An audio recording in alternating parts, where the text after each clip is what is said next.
7 years after a woman vanishes, a trail of evidence leads investigators to an isolated boat ramp on the Missouri River.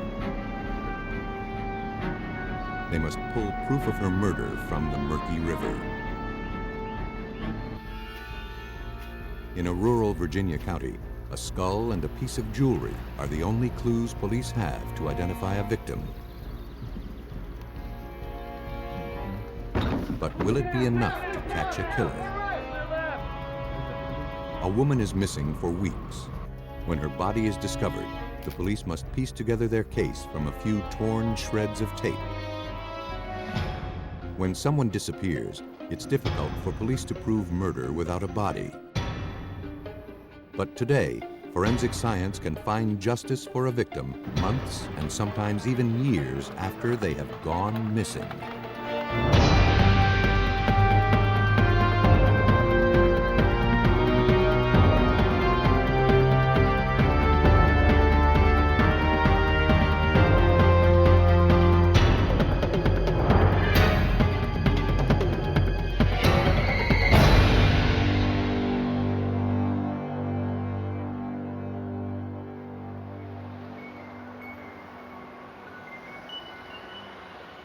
Maryville, Missouri is a small Midwestern town. But in 1990, it was caught in the grip of a big city problem. To combat a growing methamphetamine industry, investigators sought help from those on the inside. Christine Elkins had been arrested for selling the drug. In exchange for immunity, Christine cooperated with authorities by helping to build a case against her supplier. She agreed to tape their next meeting with a microcassette recorder concealed in her clothing. On July 26, 1990, under the watchful eyes of investigators, Elkins met with the distributor at his house.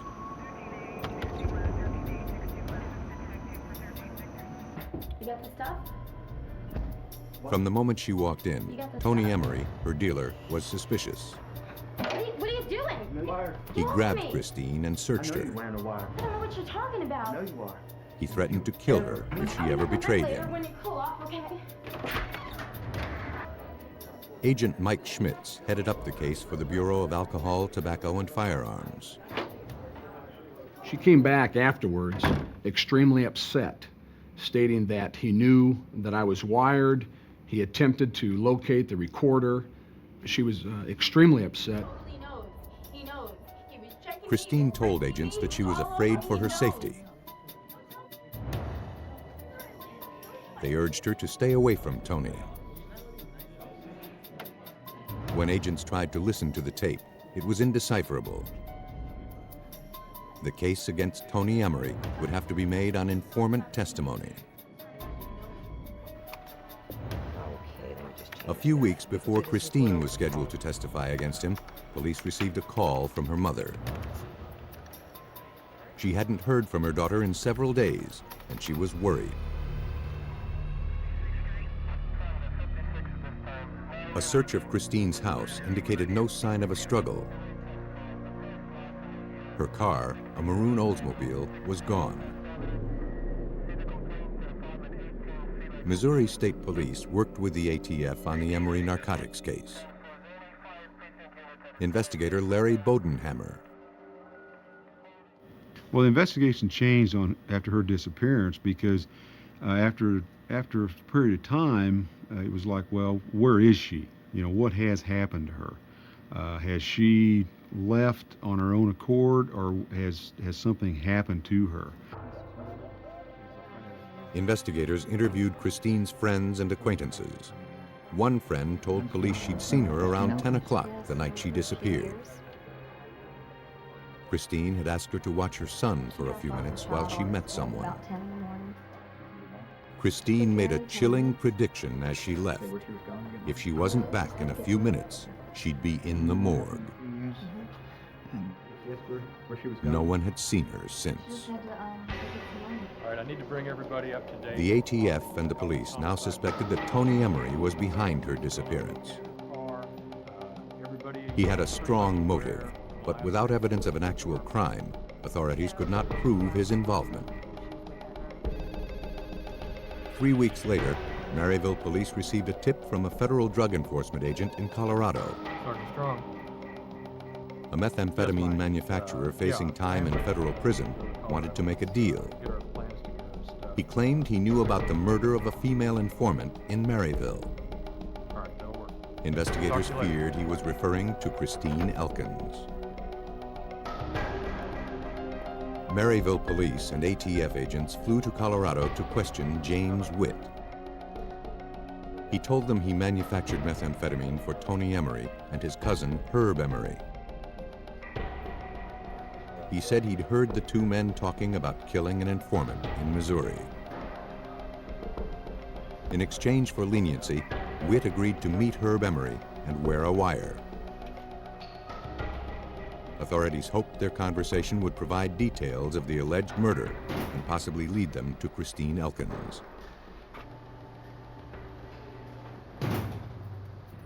3 months after Christine's disappearance, Witt met Herb Emery in a restaurant parking lot. Agents listened to their conversation from a car nearby. Witt pretended he needed to get rid of a body and asked for advice. Herb Emery told him the best way to dispose of a body was to put it in the trunk of a car and sink it in a rock quarry. It was investigators' first clue. Using detailed maps, they identified rock quarries deep enough to conceal a car. But the Midwest, famous for its native limestone, had literally hundreds of quarries. To narrow their search further, they had to think like a killer. If you've got a person in the trunk of the car, what would you do? Would you drive a long ways when it wasn't your car? You could break down. If you were to find a rock quarry, it would have to be something close. It would have to be something that you didn't have to drive. It's a very wet season. You wouldn't have to drive through a field because you might get stuck. They focused on a 75-mile radius, but that still left hundreds of possibilities. Over the next several months, investigators systematically searched those rock quarries for a car containing a body. They found nothing. The ATF, the Missouri State Police, and Maryville Police considered the Emerys dangerous, but lacked sufficient evidence to support a murder charge. Setting up a task force, investigators devised a strategy to get them off the street until they could prove murder. Federal agents again used James Witt, this time to set up a methamphetamine buy. Herb and Tony Emery met Witt at a prearranged location. Agents observed as Tony Emery gave Witt $20,000 for several pounds of the drug. ATF, on the floor! They moved ATF, in on the to make floor. the arrest. Don't move.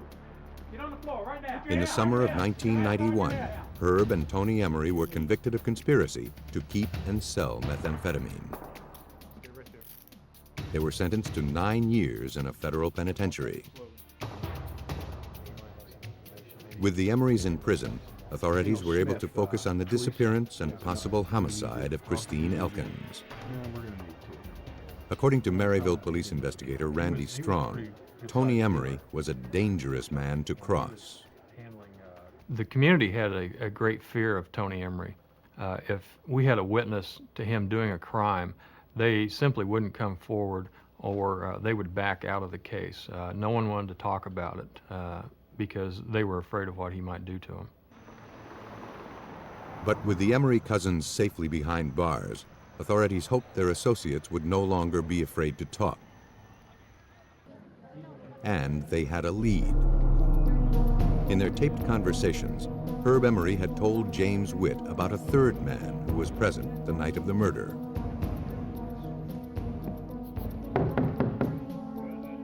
ATF, we're looking for Bobby Miller. Bobby Miller was a friend of Herb's in Colorado. But when investigators tried to question Miller, they got nowhere. Even from prison, the Emerys cast a frightening shadow. Investigators went to one of the Emery's rental properties mentioned in a monitored conversation between Herb Emery and James Witt. They suspected that this was the site where Christine had been murdered. The woman who answered the door confirmed that she rented the house from the Emerys. Once inside, investigators were dismayed to find the house had been gutted and remodeled. Yeah, everything. If Christine had been murdered on the premises, all evidence of the crime had been destroyed. Out of options, the investigators re-examined their case files, looking for a clue, something they might have missed the first time, that would link the Emerys to Christine's murder. Investigators found phone records linking Bobby Miller to Herb Emery around the time Christine disappeared. They also learned that Bobby Miller had rented a truck near Maryville the night Christine was last seen. It suggested his involvement, but they had to find a way to get him to talk. Yeah, this is pretty creepy. In September 1996, 6 years after Christine's disappearance, police went back to Miller. Okay, Bobby, you know why They you're offered here him today. immunity in exchange for his testimony. And your attorney has given us On the permission advice to of his get your attorney, statement. Miller took the deal. You really pin all this down? Miller admitted he was outside Herb Emery's rental property the night Christine Elkins disappeared. He said he watched her go inside, where Herb and Tony waited. When he heard screams, he panicked and drove off. Investigators believed they knew what happened next. But without a body, making a murder case against the Emerys would be difficult, if not impossible. 7 years had passed since Christine Elkins' disappearance. The ATF and the Maryville, Missouri police had Bobby Miller's account of her murder, but no evidence to back it up. Either one of these two. And they were running out of time. The suspects in her disappearance, Tony and Herb Emery, were about to be paroled from prison. Determined to prevent their release, authorities scrutinized every facet of their case. They decided to take a closer look at the Emerys' associates. Dana Kleiser wasn't directly involved with Emery or his drug ring. In fact, investigators interviewed him only because Tony had once dated his sister. According to Kleiser, Tony Emery arrived at his rural home the night Christine disappeared. He asked to borrow some gas, then asked Kleiser to show him a nearby boat ramp. Wary of Emery's reputation, Kleiser didn't ask any questions, but led him to a boat ramp on the Missouri River. Tony told him to wait several miles away. Pieces of the puzzle were falling into place. Investigators now believed they knew the location of the car containing Christine's body. We now realized that we had to try, at least plan, to recover a body out of the Missouri River. And I think the thing that was going through both of our minds was the Great Flood of 1993. And I know I was thinking that, unfortunately, Christine is probably in the Gulf someplace now after that flood. The currents of the Missouri River are normally powerful enough to move something the size of a car great distances. During the 1993 floods, the river became a raging torrent that overflowed its banks and caused millions of dollars in damage. He's going to have a map. It was yet another long shot, but it was all investigators had to go on. To make a case against the Emerys, they had to find Christine's car. They enlisted the help of a non-profit organization called NecroSearch International. These Colorado-based scientists helped law enforcement around the world find clandestine graves and hidden evidence.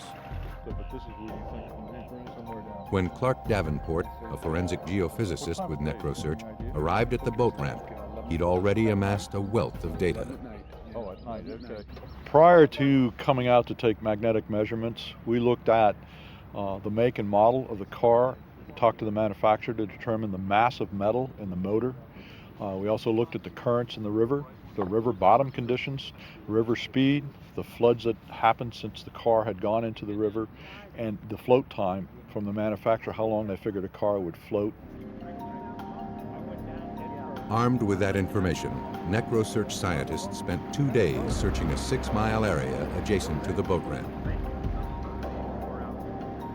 They used a magnetometer, a torpedo-shaped device that measures changes in magnetic fields. Floating several feet below the river's surface, it takes readings every 2 seconds and recognizes large masses such as a car. Used in conjunction with global positioning satellites, the magnetometer enabled NecroSearch scientists to precisely pinpoint 5 locations where abnormal masses, or anomalies, were present on the riverbed.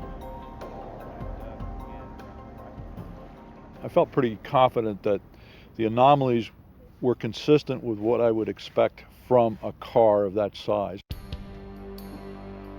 The next day, investigators returned to the boat ramp with a team of divers.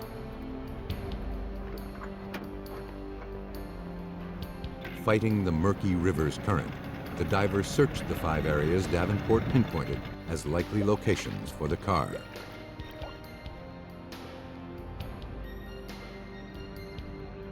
Within hours, one of the divers surfaced holding up a Missouri license plate. Against all odds, investigators had finally found Christine Elkins' car. This was an incredible moment. It was kind of like Excalibur coming up out of the lake with the sword. You know, it's just amazing. Just the emotion that was involved in that. We knew that we were getting closer now. We were going to put closure on this case. Divers attached steel cables to the car and pulled it from the water. It was sent to a Maryville garage for processing. Inside, forensic examiners discovered a piece of wood wedged between the driver's seat and the accelerator. In the trunk, they found bones wrapped in carpet padding. Using hospital x-rays, the medical examiner confirmed that they had finally found the remains of Christine Elkins. The autopsy revealed a large hole in the skull, consistent with blunt force trauma. Christine had apparently been beaten to death. Investigators had the physical evidence they needed to charge the Emorys with murder. They believed Tony found out Christine was going to testify against him and offered her money to disappear. She was too terrified to turn him down. But when she went to the house that night, the Emorys had other plans. Once inside, Tony and Herb attacked Christine. Tony dealt the lethal blow, striking her in the head with a heavy flashlight. Her body was wrapped in carpet padding, put in the trunk of her car, and driven to the boat ramp. There, Tony rigged the accelerator and sent the car down the ramp into the river. Herb Emery pled guilty to murder and was sentenced to 22 years in prison. Tony Emery was convicted of first-degree murder and sentenced to life in prison without the possibility of parole. In Maryville, authorities knew the name of the victim and suspected killers, but struggled for 7 years to find her body. In a rural Virginia county, investigators had to identify a body before the search for a murderer could even begin. Amelia County is a sprawling community, located in the rolling hills of western Virginia. It's a neighborly area with a low crime rate. Not the place for murder.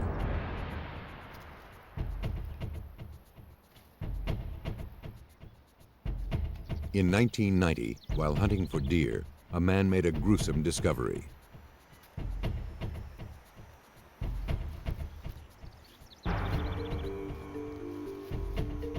On an embankment near a small creek, he found a human skull. He took it to the Amelia County Sheriff's Department. Sheriff Jimmy Weaver examined the skull. Its condition told him it had been outside for some time. The presence of a long reddish hair, as well as the skull's small size and features, suggested that the victim was probably female. Two opposing holes in the skull were consistent with entry and exit wounds made by a single bullet. Sheriff Weaver and his deputy went out to the scene. On my way in, I was trying to think of who it could be. There was no one in Amelia missing. No one had called me. Amelia is a small, close county. If something happens, we know right away. After securing the area, Weaver conducted a thorough search. They found more bones, jewelry, part of a blanket, and a piece of denim. Concerned that animals might have scattered additional clues, the investigators broadened their search. They soon discovered what appeared to be an arm bone and a gold bracelet. The evidence seemed to confirm Sheriff Weaver's original theory that the victim was female. Weaver sent the evidence to the Virginia State Medical Examiner's office in Richmond for analysis. Chief Medical Examiner Marcella Fierro examined the remains. The skull told her a great deal about the victim. First, it showed that it was a young white female. Second, it showed that it had a gunshot wound and that there was injury related to this gunshot wound, and that the trajectory of where this bullet went in and where it fractured on the other side indicated it had a path that was lethal.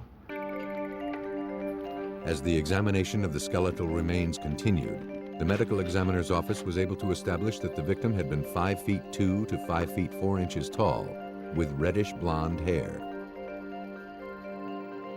The description was distributed to law enforcement agencies across the state of Virginia.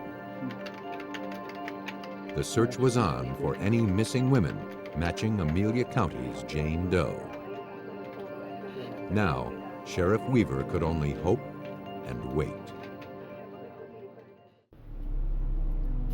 In January 1990, the Sheriff's Department in Amelia County, Virginia, needed a lead to establish the identity of skeletal remains found in an isolated area. It wasn't long in coming. Police in Chesapeake, Virginia, reported that a woman who fit the victim's description had been missing for 8 months. Dental records confirmed the victim was 29-year-old Regina Butkowski, known to her friends as Jeannie. The same day, deputies showed Jeannie's mother the jewelry recovered from the scene. She identified it as her daughter's.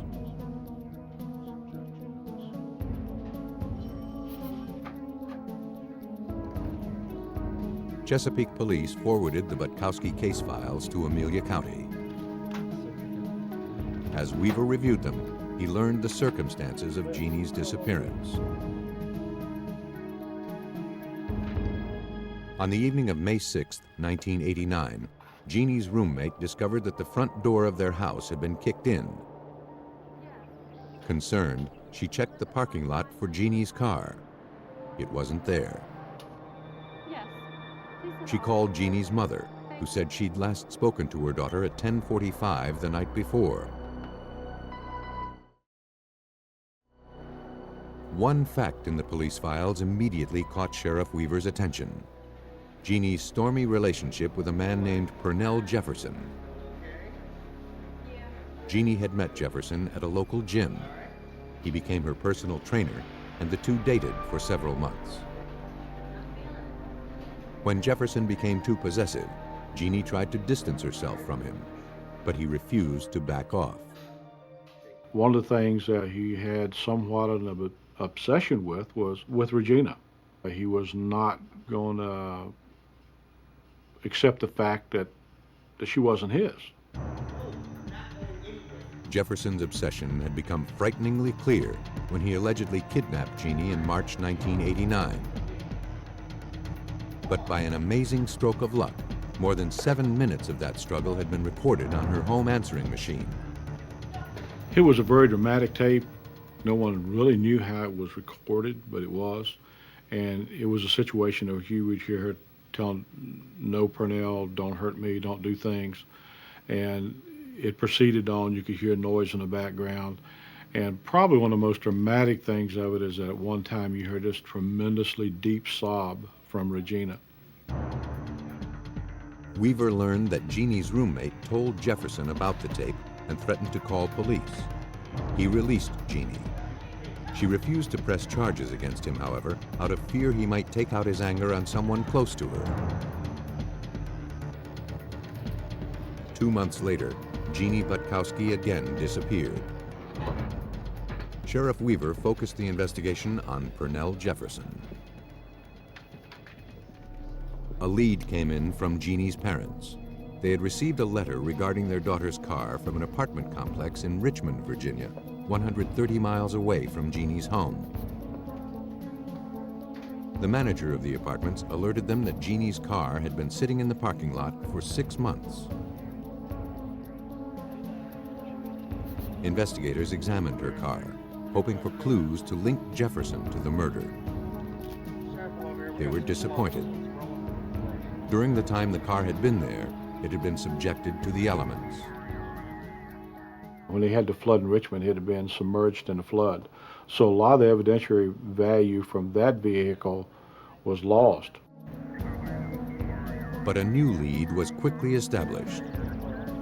A resident of the apartment complex told investigators that he knew a man who used to drive the car.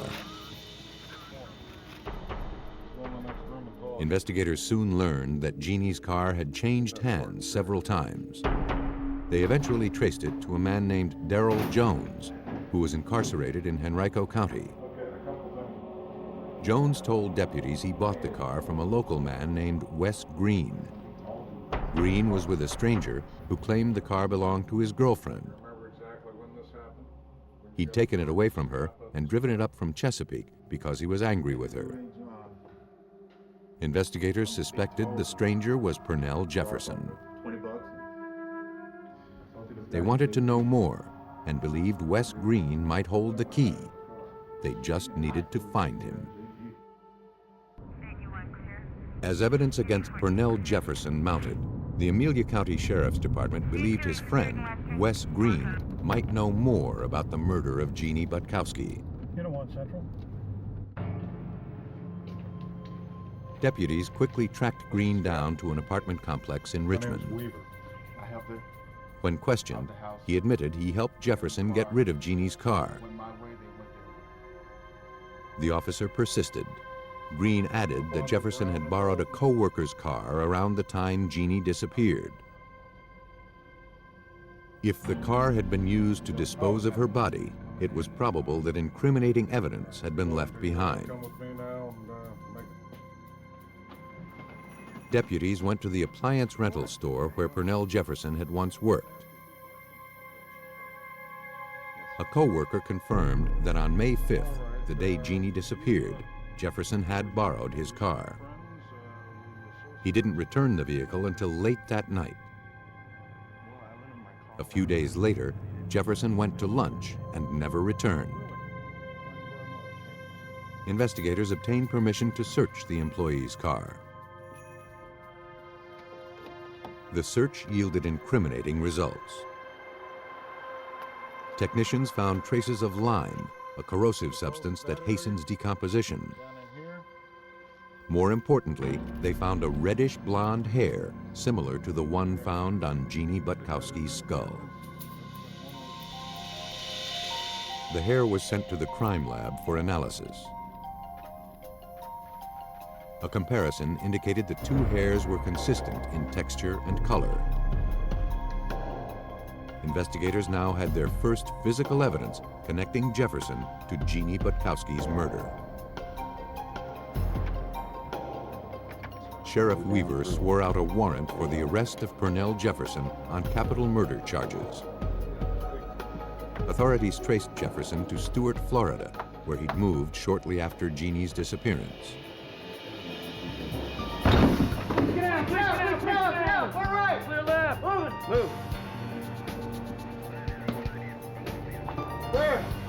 On February 3rd, 1990, a SWAT team burst into the suspect's home to find him hiding in a closet. They quickly took him into custody.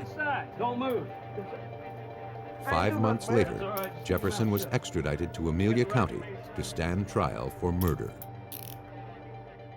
Based on the evidence, investigators pieced together the events of the night Jeannie Butkowski died. On May 5th, 1989, Pernell Jefferson and Wes Green drove from Richmond to Chesapeake and broke into Jeannie's house as she slept. Jeannie struggled with Jefferson, who dragged her outside. He forced her into her own car and sped away. Green left separately.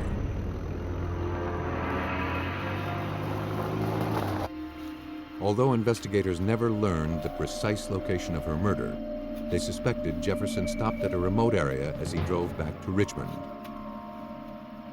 He initially disposed of her body just outside the city. Fearing it might be discovered there, Jefferson recruited Wes Green to help him move the body to Amelia County, where they buried it in a shallow grave. Pernell Jefferson thought he'd covered his tracks, but he underestimated Sheriff Weaver and his deputies. He thought that he would bring her out to a rural county to where that probably there was a rural law enforcement agency that that wouldn't find it, or if they did, wouldn't solve it. On March 28, 1991, Pernell Jefferson stood trial in Amelia County for killing Jeannie Butkowski. He was convicted of capital murder and sentenced to life in prison with a minimum of 25 years. Wes Green was also charged and convicted for his role in Jeannie's abduction. In a murder investigation, police often discover the killer was close to the victim. But when a killer preys on a stranger, he is far more difficult to find. Nestled at the junction of two rivers, Wichita, Kansas is an all-American city with a touch of Old West charm. In this story, some of the names have been changed. On September 17, 1995, a woman phoned the Wichita police to report a missing person.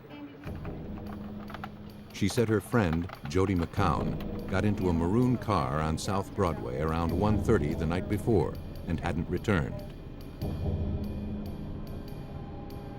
Most missing persons turn up within a few days, but South Broadway is a tough neighborhood plagued by drugs and prostitution. The Wichita police immediately began looking for Jody McCown. Detectives contacted Becky Sims, the woman who called in the missing persons report, hoping she could give them more information. Becky told them she was with Jody and her boyfriend, Keith Perry, the night Jody disappeared.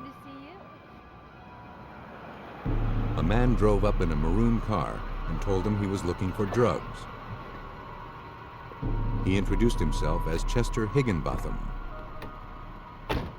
Jody and Keith got into the car to talk to him. Becky heard the man offer Jody $200 to help him find drugs. Jody was reluctant, but Keith said they needed the money. He took $100 and got out of the car. Detective Dana Gouge recalls Becky was uneasy about the unusual circumstances of Higginbotham's request. She was very suspicious of the situation because of the amount of money that was offered to Jody in this situation. She found it very strange. So strange that she wrote down the tag number of the car. Investigators traced the license plate to a resident named Matthew Murphy, who lived in the nearby town of Newton. They wondered who Chester Higginbotham was and how he was connected to Murphy. They ran a background check on the two men. I'm working on that now. They also ran a background check on Jody's boyfriend, Keith Perry. They soon learned he had several outstanding drug warrants. During questioning, Perry confirmed Becky Sims's account of Jody's disappearance, with one major difference. He denied encouraging her to join Higginbotham in the car. Suspicious of Perry's involvement, detectives obtained a warrant to search his apartment. They didn't find anything to implicate him, but collected various items for possible DNA testing later. By now, investigators had the results from the background checks on Chester Higginbotham and Matthew Murphy. A comparison of fingerprints, photographs, and DMV records proved that Matthew Murphy and Chester Higginbotham were the same man. He had arrest records for burglary and theft going back many years under both names. In fact, there were several burglary charges pending against the Murphy alias in Kansas, as well as other states. The identity change and arrest records made Lieutenant Ken Landwehr of the Wichita Police Department highly suspicious. When we find out that Matthew Murphy is an alias for Chester Higginbotham, it's again a clue that's going to show us that he's trying to hide his background, which has to mean that if he's hiding his background, there's probably something there that's more serious than burglaries and thefts. Police called Higginbotham, who readily admitted he picked up Jody McCown on September 16th. But he said he dropped her off later and hadn't seen her since. Despite his claim, police were anxious to question him and search his residence. We had hopes of being able to look through his house, try to determine whether or not he may have been involved in this, and also we had hopes that we would be able to find Jody alive. Because Higginbotham was the last person seen with Jody, investigators were able to obtain a search warrant. Whatever he was hiding, investigators hoped to find the answers in his house. Wichita and Newton, Kansas police struggled to solve the disappearance of 28-year-old Jody McCown. She was last seen with a man named Chester Higginbotham. When investigators arrived at Higginbotham's house, nobody was there. Armed with a warrant, they began searching for clues. Detective T. Walton found nothing to suggest murder. We were picking up fibers from carpeting. We were looking at his boots and his shoes. We were looking for a body, but we did not find a body inside the house. Investigators were pondering their next move when a car pulled up in front of the house and a couple got out. The man calmly identified himself as Matthew Murphy and asked what was happening. Investigators produced a warrant and brought them to the station for questioning.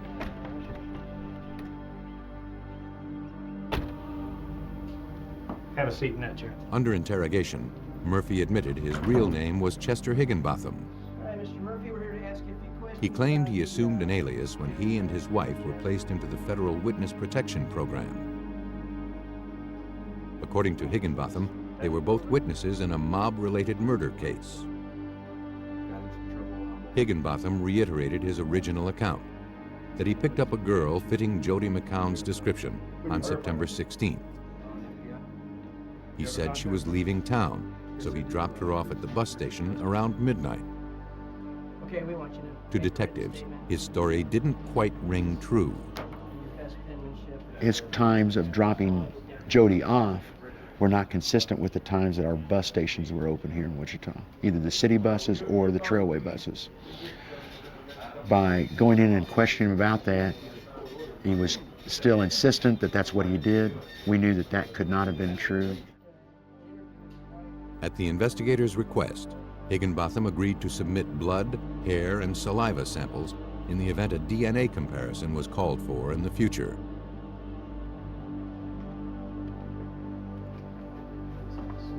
Detectives also spoke with his wife, Vicky. She told them she didn't know her husband's real name was Higginbotham and contradicted his assertion that they were in the witness protection program. Vicky also said her marriage was troubled and she believed her husband was seeing other women.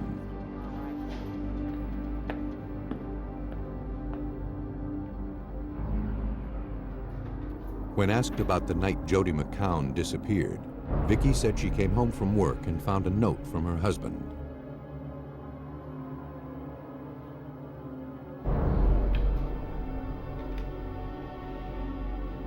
He said he was going to pick up parts for a car he was working on at a rented garage. When he hadn't arrived home by 3 a.m., Vicky drove to the garage to look for him. She said she caught him with a girl in his car. Although her husband wouldn't let her near the vehicle, she could see a girl with brown hair in the passenger seat. When Vicky confronted her husband, he claimed he was only giving the girl a ride. Vicky told him to come home immediately and then left. She said her husband arrived at the house about 5 minutes later. Based on the contradictory information obtained from Vicky, investigators questioned Higginbotham again. When they asked him about the girl at the garage, he claimed she was a friend from a local bar. But detectives suspected it was Jody McCown. Armed with a warrant, police searched Higginbotham's rented garage. Inside the suspect's car, they found a wad of green duct tape with hair stuck in the adhesive. Investigators also collected a white button with thread, black zip ties, a roll of green duct tape, and yellow rope. Detectives now believe Chester Higginbotham had murdered Jody McCown, but they still couldn't prove it without a body. Over the course of several weeks, investigators conducted a thorough search of the area surrounding his rented garage, but they didn't find anything. Without Jody McCown's body, it appeared Chester Higginbotham might be getting away with murder. Weeks after her disappearance, Wichita police were no closer to finding Jody McCown. Though they suspected a man named Chester Higginbotham was involved in her disappearance, they had no solid proof that a crime had even been committed.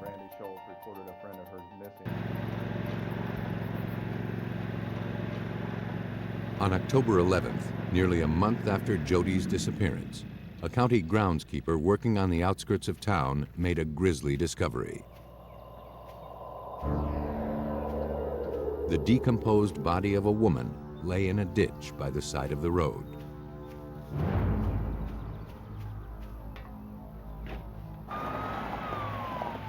When investigators arrived, they believed they'd finally found Jody McCown.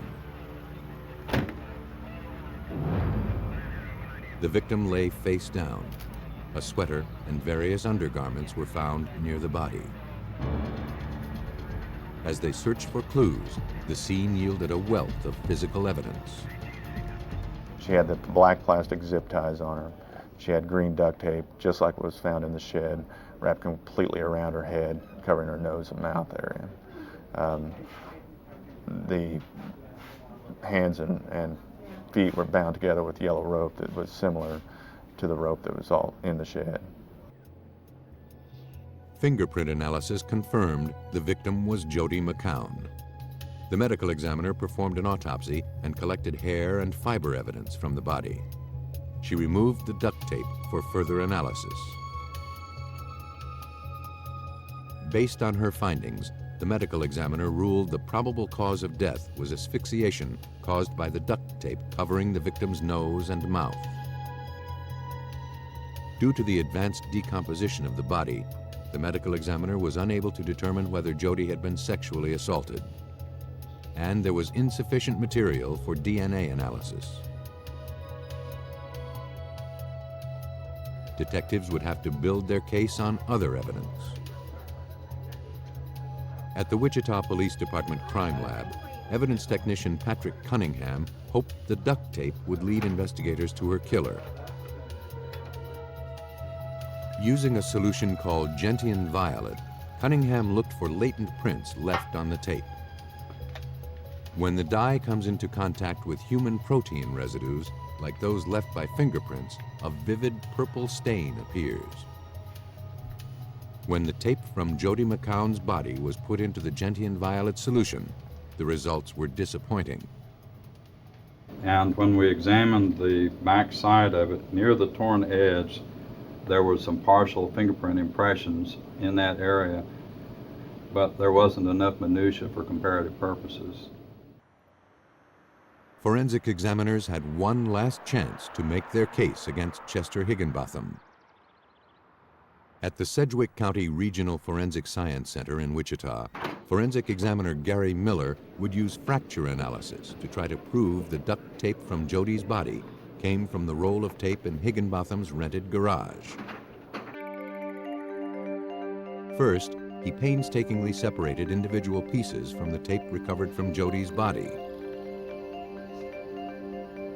Then, he analyzed the torn edges to establish the sequence in which the pieces had been torn from the roll. Upon aligning the torn edge, we can go and see that the fractures, such as a jigsaw puzzle, fits together, but we're also able to align that the spacing between these threads are consistent. And visually, we can tell from the color they are consistent. Miller's analysis proved that the roll of duct tape collected from Higginbotham's garage had been used to bind Jody McCown. Forensic scientists also compared fibers recovered from the victim's clothing with carpet fibers taken from Higginbotham's car. Under a microscope, the texture and color of the fibers were consistent. Detectives had finally established physical links between Jody McCown and Chester Higginbotham. Scientists then compared the button and thread found at the garage with those on Jody McCown's shirt. They carefully measured the buttons, noting similarities in size, design, and material. The threads from the garage and the victim's shirt were consistent. In the end, forensic science had given detectives enough evidence to make a homicide charge stick. Based on the evidence, police reconstructed the sequence of events on the night Jody was murdered. They believe Chester Higginbotham took Jody McCown to the rental garage.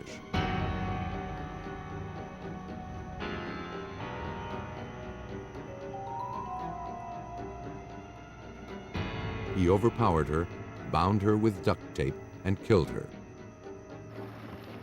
He then disposed of the body in a ditch by the side of the road. Chester Higginbotham, also known as Matthew Murphy, was convicted of first-degree murder and kidnapping.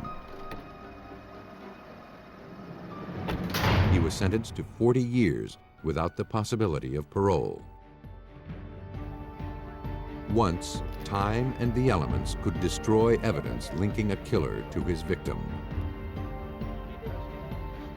But forensic technology has found new ways around these obstacles. Investigators can overcome impossible odds and bring justice to murder victims who were long considered missing.